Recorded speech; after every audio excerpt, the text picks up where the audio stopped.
Omira de Raphaël Ishaï Eliyahu Benoni et de Michal Bat Tziona. Avishai Ben Ofra. Refoua Shlema. Oui. Avishai Ben Ofra. Avishai Ben Ofra. Et Tania Esther Bat Mazal Tov. Tania Esther Bat Mazal Tov. Et Deborah Fortuné Bat Ozet Sultana. Et Deborah Fortuné Bat Ozet Sultana.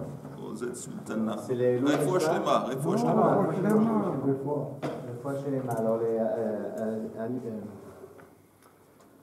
Aziza Bat Nejma, Rachmana Bat Aziza, Rachmana Bat Nejma, et Léa Bat Rachmana, Anine Bat Esther, Firaoua Bat Elia, et Léa Bat Shusha Etina, Ben Tanachai, Ben Sein Esther. Amen. Ensemble avec tous les malades en Israël. Amen. On est Lamed Bet Amoud. Dalot, il n'a pas pu venir en notre famille, il nous a demandé de faire une Nishmat. Shlomo. Il y a Jacques Yaakov Ben Rachel et Shimon Ben Yitzhak. Okay.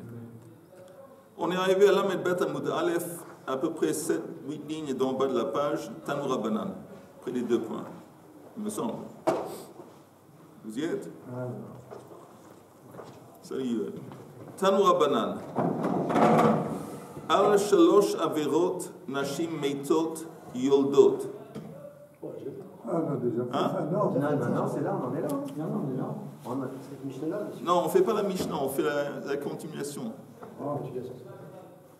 Sur 3 ans 30. Moi j'ai marqué Tanoura Banan, Mishechala Benata Lamut Omriolo. Non, on a fait ça. Non, on a fait ça. On a fait. Maintenant que j'ai reçu votre aimable autorisation, on reprend. Tanoura Banan. Al Shalosh Averot Nashim Meitot Yoldot. Il y a sur 3 transgressions de femmes, il meurt pendant l'accouchement. Rabbi Elazar Omer Nashim Meitot Yeladot. Tandis que Rabbi Elazar dit qu'ils meurent quand ils sont jeunes. C'est pas spécifiquement nécessairement lié à l'accouchement, mais ils meurent jeunes, lo aleinu. Rabbi Acha Omer Be'avon Shemechabsot Tsoat Bnehem Beshabbat. C'est dans la transgression qu'ils nettoient les linges. Les langes, merci. Les langes, leur bébé, qui était plein d'excréments, ils lavent ça le Shabbat. Maintenant, laver ça le Shabbat, c'est un problème, c'est un chilul Shabbat, c'est liboun, interdit.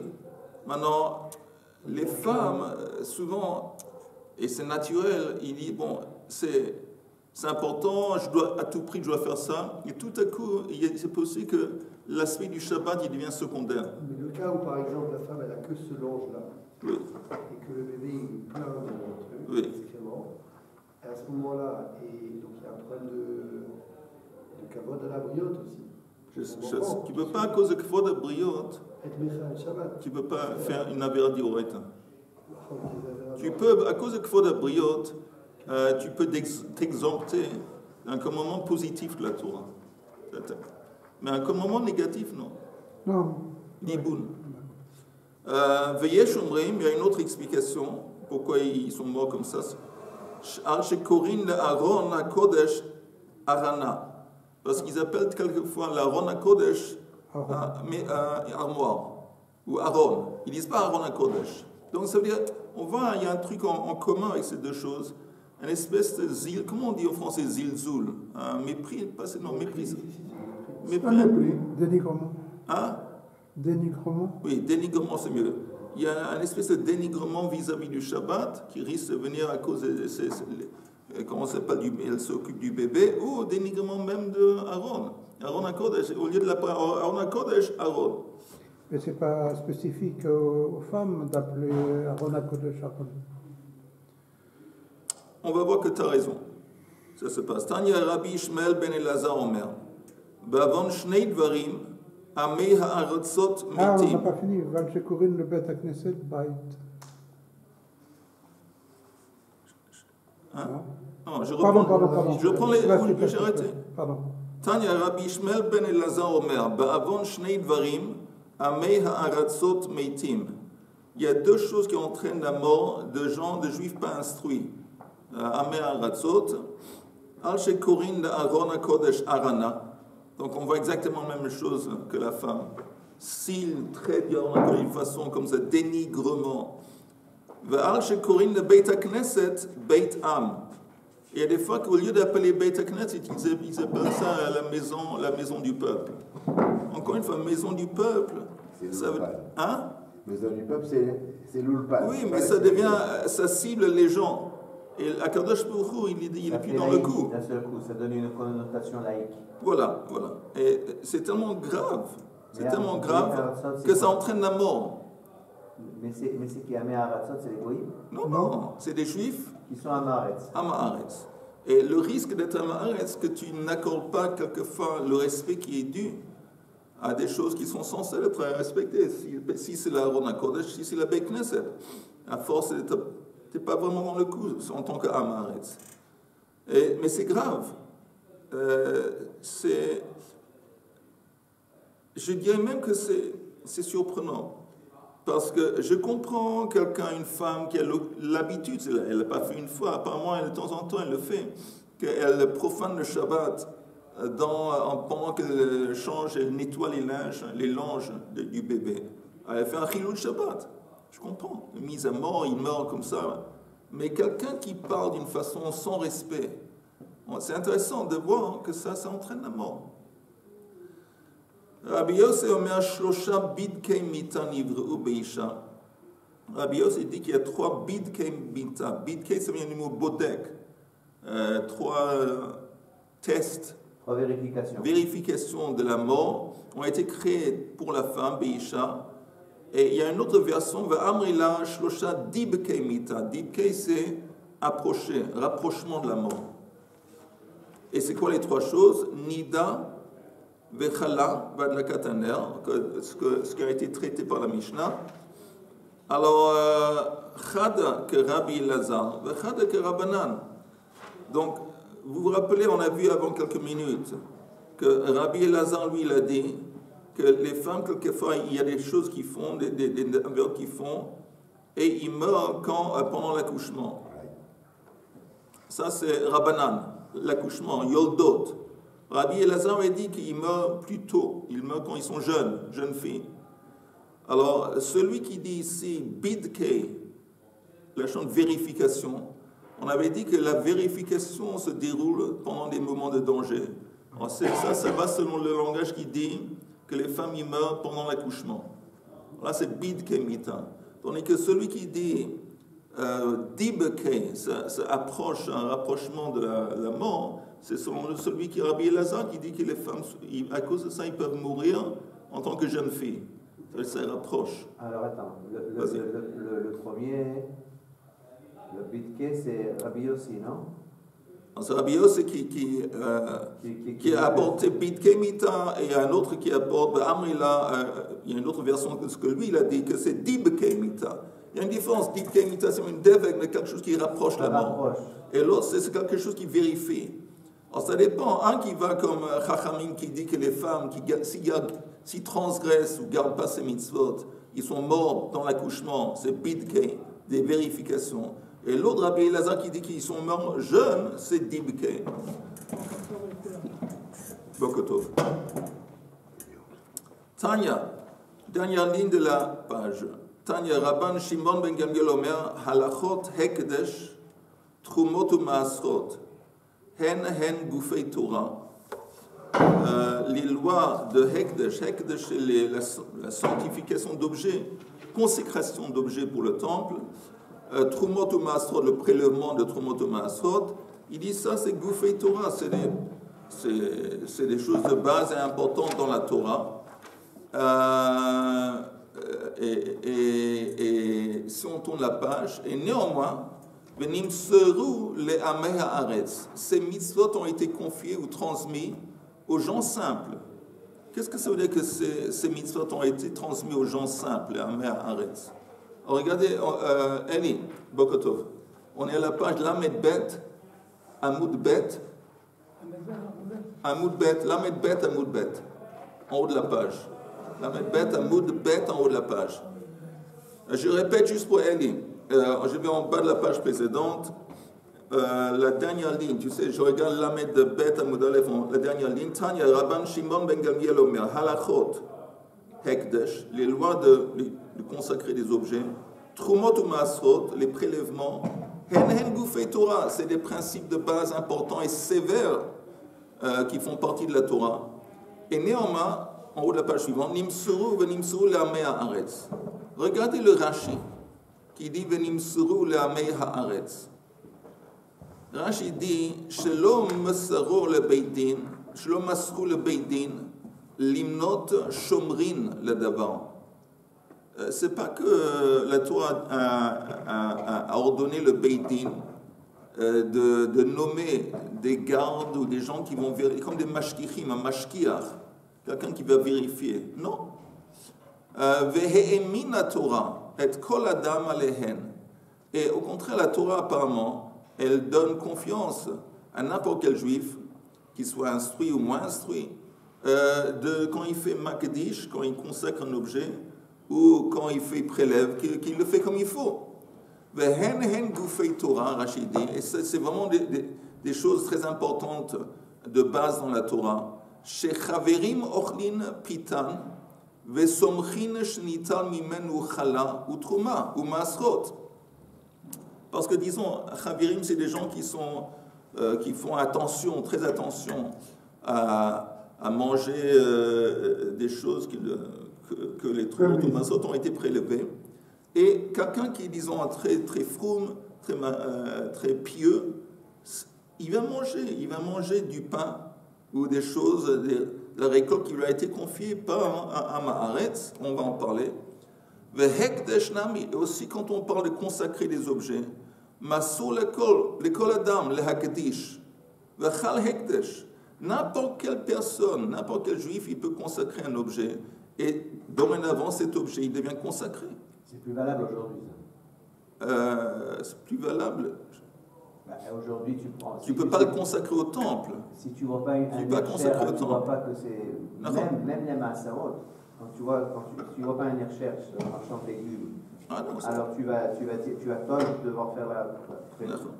C'est quoi la notion de Dmaï alors? Très bonne question, on va en parler.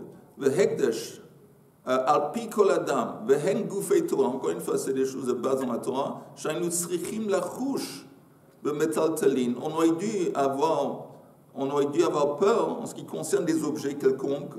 Shema Hikridishu, Vechazarbo. Peut-être le type, comme c'est un juif simple, il a dans le passé consacré un objet au temple. Après, il a fait marche arrière. Il dit non, en fin de compte, je me suis trompé, j'ai besoin de cet objet. Et il n'a pas podé, il n'a pas racheté l'objet de la façon qu'il fallait. Mais ça ne nous embête pas, ça ne nous empêche pas, nous, d'acheter des objets à droite et à gauche de Hamé à Aretz, en dépit du fait qu'il y a un risque que cet objet peut-être a été auparavant consacré, et peut-être c'est un objet consacré. Et Rachid dit, maintenant Rachid s'adresse à ta question, Yehuda Vafalgav de Takun Rabbanan Dmai. En dépit du fait que oui, on sait que les Rabbanan ont institué cette idée de Dmai, mais Kol Makom, Torah et Eminato, la Torah, et c'est ce qu'on parle ici, la Torah a fait confiance aux gens simples. Verabotai mefarshim alachot hekdesh kegon yain lenisachim jamais neimanim alav vekashali imad rabbanan ki amar. Ok. C'est parce que je ne comprends pas la question de la Torah fait confiance. Je veux dire, c'est les Chachamim qui... La Torah, elle ne parle pas, elle ne peut pas dire... La Torah elle dit que n'importe quel juif, d'abord, il est obligé de prélever Trumot ou Masrot. Après, quand toi, tu vas au chouk et tu achètes de la récolte, c'est pas écrit dans la Torah que tu dois soupçonner ou prendre des mesures de protection. Non. Tu es censé... Apparemment, la Torah fait confiance à chaque juif de faire quelque chose qui, en fin de compte, a beaucoup de répercussions et est très important. La même chose pour consacrer des objets. Chaque juif, il peut consacrer un objet et le rendre sacré. Du moment qu'il est consacré, on n'a pas le droit de l'utiliser. La Torah me dit aussi de manger de la viande qui a eu de la shrita. Oui. Pourquoi là, elle fait confiance, là, elle ne fait pas confiance? Qu'est-ce qu'il y a? La shrita aussi, en fin de compte, tu as raison. La shrita aussi, on fait confiance à... Mais la différence, c'est ça. Celui qui fait shrita, c'est le boucher. Normalement, souvent. Tandis qu'ici, c'est chaque juif, il comprend des juifs simples. Et c'est ça le chidouche. Et nous, on est censé de prendre un risque. Selon la Torah, je dis, Rabbanan, j'ai dit, bon, ils ont intervenu avec moi. Oui, mais aujourd'hui, il y a des taoudotes. Pardon? Encore une fois, tout ça, c'est bien beau, mais lui, la Gemara parle d'une perspective de la Torah. La Torah, elle donne l'autorité, elle donne à tout le monde, y compris plein de juifs qui sont simples et pas nécessairement très instruits, d'être responsables de Trumot ou Masrot.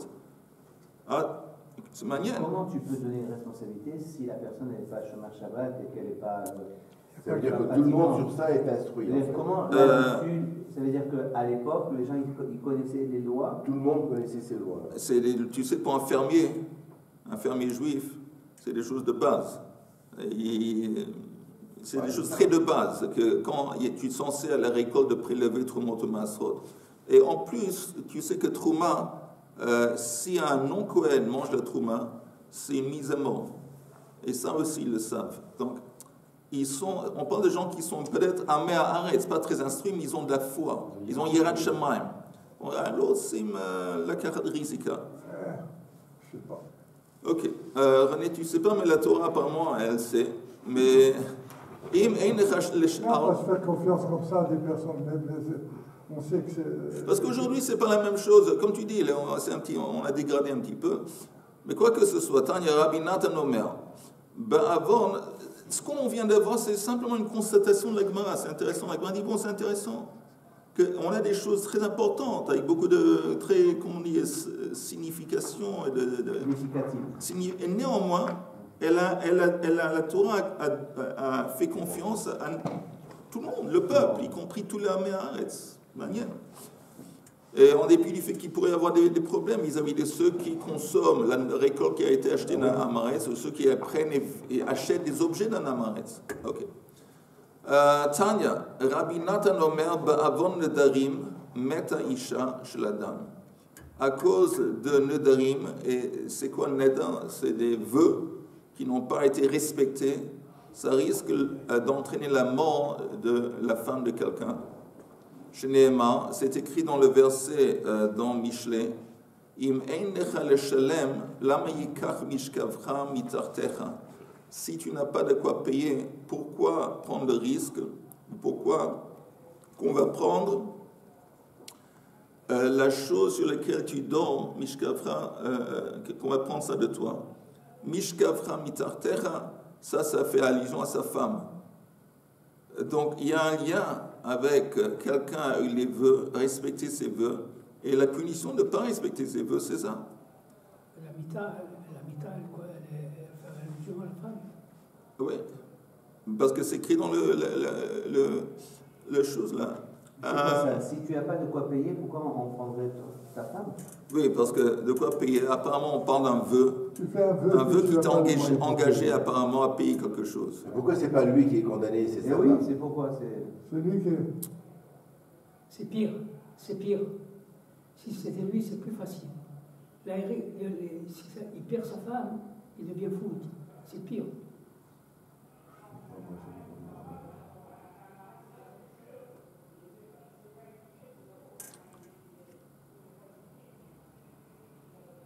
S'il a des problèmes avec sa femme, il fait un vœu exprès. C'est tendu là. S'il n'aime pas beaucoup sa femme, il fait un vœu exprès pour se débarrasser de sa femme. Ça, c'est un autre dossier. Tu devrais écrire des films. Non, pourquoi c'est lui qui va partir? Je parle de quelqu'un qui aime sa femme et qui ne veut pas la débarrasser. Ouais, c'est un problème. Hein. Je sais pas exactement, mais ça doit être Mida Kenagen Mida. Il est en train de faire quand il profane sa parole, il fait des dégâts et apparemment ces dégâts c'est comme si apparemment il y a une mida kenagid mida que j'ai pas tout à fait, que ça correspond à combien de temps ça fait. Lui, pourquoi non, j'ai compris, j'ai une bonne question, j'ai pas vraiment une bonne réponse. Rabbi Omer, Ba'avon Nedarim, Banim Meitim. Maintenant, Nedarim aussi, c'est des engagements. C'est pas des vœux, c'est des engagements à cause des gens qui ne respectent pas leur Neder. Banim Meitim. Les enfants meurent chez Henktanim quand ils sont petits. Chez Nehemar, Al titen et picha lechati et besacha. ואל תאמר לפני המלאך כי שגגה היא, למה יקסוף האלוקים על קולך וחיבל את מעשה ידיך. Ce verset, il vient de Kohelet. On traduit le verset. Al titen et picha lechatit besacha.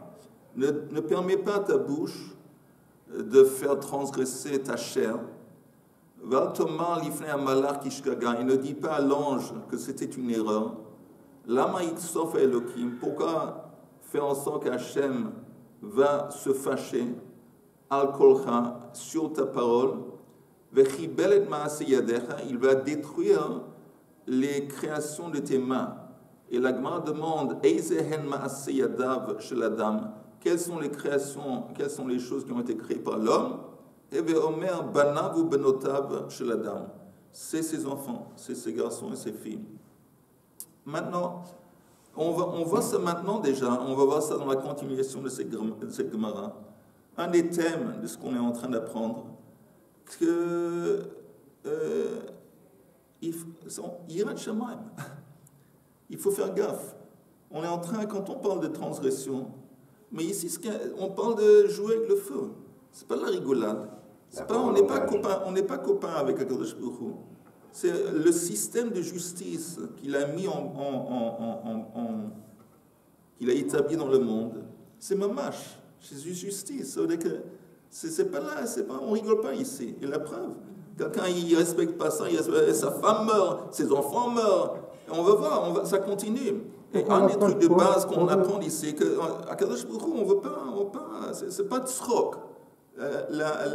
Garder la volonté divine, prendre la grâce, c'est pas du jeu. C'est dangereux, cette histoire. Non, oui. La troisième génération, c'est ça. Avant de dire la preuve, c'est que il faut prouver que quand on ne respecte pas un vœu, la femme meurt ou les enfants meurent, ou bien que quand la femme meurt, ça veut dire qu'on n'a pas respecté un vœu. Il faut prouver. Non, vous avez dit la preuve, c'est que... Ah, ok, alors, je me suis mal exprimé, mais ce que je veux dire, que la Gemara propose que ces genres de punitions à grande envergure et très sévères sont le résultat de transgressions. Alors, tout ce que je dis, qu'on voit que c'est l'autre sroc. Tanura Banan, Ba'avon Nedarim, Banim Meitim, Divrei Rabbi Eliezer, Rabbi Shimon, Rabbi, lui, il dit, Rabbi, encore une fois, Ba'avon Nedarim, Banim Meitim, Divrei Rabbi Eliezer, Rabbi Shimon. Lui, il dit que dans le résultat, encore une fois, de ne pas respecter son neder, ça entraîne la mort des Banim. Rabbi Yehuda Nassi Omer Ba'avon Bitul Torah. Tandis que Rabbi Yehuda Nassi dit que ce qui entraîne la mort des enfants, c'est Bitul Torah. Bishlam Alemandamar Ba'avon Nedarim. Je comprends l'opinion qui dit que c'est à cause des Nedarim que d'Amaran, parce qu'on avait cité ce verset qu'on a vu avant. Oui, Altiten et Besacha, Lachatib. Le verset qu'on a cité avant, ça parle de Nedarim, transgression Nedarim qui entraîne. Ça on comprend. El Lamandamar Ba'avon Bitul Torah. Maïkra, celui qui dit que ça entraîne, Bitul Torah, ça entraîne la mort des enfants. Sur quel verset est-ce qu'il se base? Dertiv Lashav Hikeiti et Benechem Moussar Lolakru. Il y a un verset qui vient de Yirmiyahu qui dit que est-ce que c'est en vain que j'ai frappé vos enfants, vos garçons? Moussar Lolakru. Ils n'ont pas pris du moussar, ils n'ont pas appris le moussar, et moussar ici c'est la Torah. Donc ça, ce serait la source de cette idée qu'à cause de Bitul Torah, des enfants, apparemment, les enfants meurent. Donc peut-être c'est les pères, comme tu dis, les pères. Le père, il est fautif, c'est lui qui Rav Nachman bar Yitzchak Amar, le man d'Amar be'avon nedarim nami, mehacha leshav hikeiti et benechem aliskei shav. Et Rav Nachman bar Yitzchak dit, tu peux aussi dire que ce verset, leshav hikeiti et benechem gusarlu lakru, ce serait aussi une source pour l'opinion qui disent que les enfants meurent à cause de nedarim, parce que iske shav, c'est des choses de vanité, mais iske shav, ça veut dire qu'il a dit des vœux en vain. Il est parlé stam comme ça en vain, il a dit et à cause de ça, les garçons leur allaient nous meurent. Mikti, Rabbi Yehuda Nassi, Aïnou Rabbi, on dit attends, il y a un truc qui tourne par rond. On sait que Rabbi Yehuda Nassi, c'est le même terme qu'on donne, c'est Rabbi, quand on dit Rabbi, c'est Rabbi Yehuda Nassi. Mais Rabbi, be'avon nedarim ke'amar. Et Rabbi, lui, il dit que les garçons meurent à cause de nedarim. Et on avait vu avant que Rabbi Yehuda Nassi, qui est la même personne, a dit que c'est à cause de la vente de Bitul Torah. Alors, il se contredit. Et la Gemara dit, Batar de Shama, mais Rabbi Elazar et Rabbi Shimon, il a changé d'opinion. Que quand il a entendu la dracha de Rabbi Elazar et Rabbi Shimon, il a accepté que c'est vraiment Nedarim. Et il a accepté son opinion. Pligeba Rabbi Chia bar Abba et Rabbi Yosef. Il y a une marloquette entre ces deux sages. Chadama ba'avon mezouza. Un autre qui dit que c'est à cause d'un problème de mezuzot que les enfants meurent, les banim. Chadama ba'avon bitul Torah. Et un autre dit c'est pas la mezouza, c'est à cause. Chaim, t'es là, tu fais partie de nous, c'est à cause de bitul Torah. Le man d'Amar ba'avon mezouza. Celui qui dit mezouza mikra nidrash lefanav velo lifnei fanav.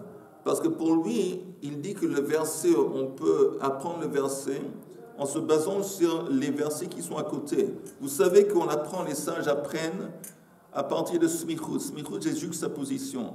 S'il y a un concept ou s'il y a des versets qui sont juxtaposés ensemble, on apprend quelque chose de ça. Alors, il dit avant, d'abord de quel verset? Le man yirbu yumechem, veyemei venechem. C'est écrit on dit ça en Kriyat Shema.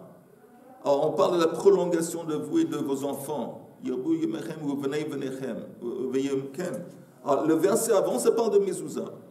Alors ça veut dire encore une fois dans les mots de la Gemara. Le man d'Amar, celui qui dit que la mort des enfants est entraînée par des problèmes de mezouza, ou il n'a pas mis des mezouza, mikra nigdrash lefanav velo lifnei fanav. Le man d'Amar avant bitul Torah, mikra nidrash lefanav velifnei fanav.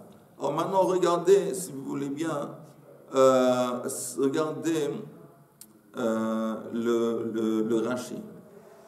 Le Rashi qui dit mikra nidrash. Vous voyez, le Rashi qui dit mikra nidrash. Le verset est abordé, on peut faire une dracha. Le man yirbu yumechem, veyemei venechem. Nidrash lefanav kai akra de lekame de Mishnah et de mezouza. Justement le verset avant, il parle de mezouza. Donc apparemment ça veut dire que la mitzvah de mezouza elle est liée avec la prolongation de la vie. Que s'il y a une mezouza, oui, ça, entre autres, ça prolonge la vie, mais sinon non. Et au contraire, ça raccourcit la vie. Velo lifnei fanav velimadetem otam benechem. Parce que le verset, 2 versets avant, on parle de Talmud Torah. Velimadetem benechem. Alors vous avez compris, celui qui dit c'est mezouza, il dit on peut seulement faire un rapport avec le verset précédent. Tandis que celui qui dit bitul Torah, il dit même le verset avant le verset précédent. Le verset précédent, ça commence Yirbu yumechem benechem, ça commence par la vie de la personne elle-même. Et là, on a l'air de dire qu'à cause de la mezouza, directement, c'est les enfants qui parlent. Vous chantez pour le grand scénario quand quelqu'un monte à la Torah, qui est Ça dépend s'il fait une trouma, ça dépend s'il fait une trouma ou pas. Oui, d'accord, mais je ne sais pas si ne donnez pas grave. On n'a pas dit des choses. J'ai entendu une fois, dans une synagogue, le type il n'avait pas les moyens. Pas les moyens. Et les gens, ils achetaient des grosses sommes. Et ils voulaient monter. Mais ils ne pouvaient pas. Parce qu'ils ne pouvaient pas acheter. Mais à un moment donné, il a acheté. Mais il n'avait pas les moyens de payer. Il voulait monter la Torah. Comment que ça se passe? Ça veut quoi, comment ça se passe? Il a fait un vœu. S'il a dit qu'il va donner, il est engagé. C'est pas, on s'en fout qu'il n'a pas les moyens. Il s'est engagé. Maintenant, il doit tenir son engagement. D'accord, mais il n'a pas les moyens. S'il veut, tu sais ce qu'il aurait dû faire, le monsieur. Tu sais ce qu'il aurait dû faire, le monsieur. Il aurait dû aborder le gabaï et lui expliquer, écoute, cher gabaï, j'ai très envie de temps en temps de monter à la Torah. Je n'ai pas les moyens. Donne-moi la possibilité de monter. Et sinon, peut-être il y a un rabbin orthodoxe du quartier. Si le gabbin il n'est pas accueillant et pas gentil, il parle au rabbin. Il dit écoute, j'ai un problème. Et le rabbin est censé d'intervenir. Mais il n'est pas le moment qu'il s'engage de donner. C'est un engagement. Il y a ce qui est marqué là, ne concerne que le Rav d'Israël. C'est sûr. Pas le monde entier. Exactement. Voilà, c'est comme ça que ça va se passer. Alors de là, je dis que le Rav d'Israël, la vie, c'est pas l'autre qui. Oui, je suis d'accord. Si on doit faire attention à tout, à tout ce qui est marqué, on ne vit plus. Pas on ne vit plus, il faut faire attention. Il faut faire attention. Ou même, il peut dire c'est positif. On continue. Ne pleurniche pas trop, Eli. Ne pleurniche pas trop. Non, je constate. Il faut que je ne pleurniche pas. Ok. Où est-ce qu'on est là? Pliez pas, Rabbi Meir et Rabbi Yehuda. Chadama ba'avon mezuzah et chadama ba'avon tzitzit. On n'est plus dans on est dans la Gemara. Ah, d'accord. Je m'excuse. Alors, Marloc, quand on Rabbi Meir et Rabbi Yehuda, encore une fois, sur la mort, qu'est-ce qui entraîne la mort? Lo alainu des enfants. Un, il dit que c'est mezuzah, et l'autre, il dit tzitzit. Bishlam le mandama ba'avon mezuzah d'irtiv. Uchetavtam al mezuzot beitecha. Uchtiv batre, tout de suite après c'est écrit, le man yirebu yemechem veyemei venechem. Donc je comprends très bien celui qui dit mezuzah. Et le mandama ba'avon tzitzit, maïtama, mais sur quoi il se base pour dire tzitzit? Amar Rav Kahana veyitem sheila Marie.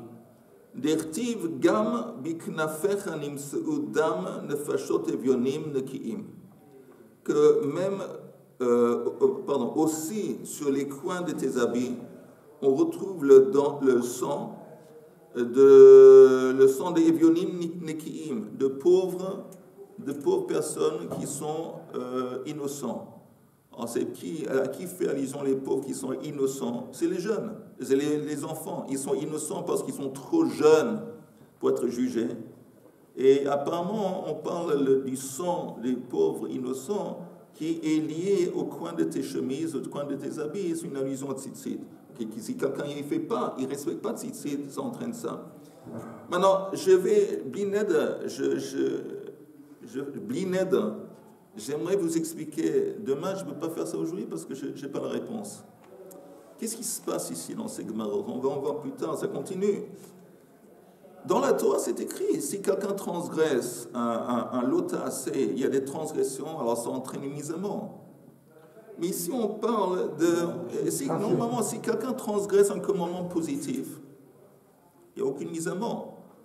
Par le Beit Din Shel Mata. Oui, mais là, c'est le Beit Din Shel Mata. Oui, alors c'est ça c'est intéressant, comment ça marche exactement. Tu me dis, ok, on ne va pas te mettre à mort dans le Beit Din Shel Mata, mais on attend le vir. On risque de tuer ta femme, on risque de tuer ton enfant, tu risques de mourir de faim. C'est intéressant comment tout ça se manienne. Parce qu'on a tendance à penser, ok, mitzvah tassé, il n'y a pas de punition. Maximum, c'est quoi en fin de compte dans la Torah? Un juif qui ne fait pas mitzvah tassé, il doit apporter un korban ola. Korban Ola, c'est une comme ça, c'est une rectification, c'est un tikkun pour mitzvah tassé qu'il n'a pas fait. Mais tout ça, c'est pas écrit dans la Torah. Et c'est intéressant. Non, il n'est pas puni par Hachem, il devient pauvre, et un pauvre, il est considéré comme mort. Non, il est puni mamash par Hachem, parce qu'on est en train d'apprendre ici, Moshe, que là, il y a quelqu'un qui donne... En attendant, la vérité, s'il ne respecte pas ses vœux, aussi, mais quelqu'un, par exemple, il fait pas de mezouza, il met pas de mezouza, il met pas de tzitzit, ça veut dire qu'il n'a pas fait un commandement positif. Mais ici, on est en train de voir que s'il ne fait pas mezouza, ça risque d'entraîner la mort de ses enfants, ça ne sait pas, c'est le stade. Evionim Likim, c'est les enfants qui sont innocents, oui. Qui n'ont pas fauté. Oui. Et c'est lié à Knafecha. Dam Beknafecha.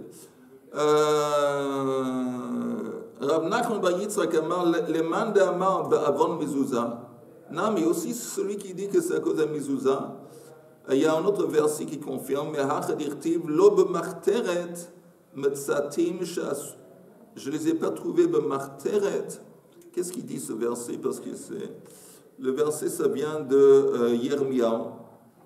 C'est le même verset qu'on a cité avant. Gam bi knafecha nimseu dam nafshot evionim. On avait dit knafecha, c'est les tzitzit. On parle de nafshot evionim nekiim. Lo b'marteret metzatim ki al kol eile. C'est quoi marteret?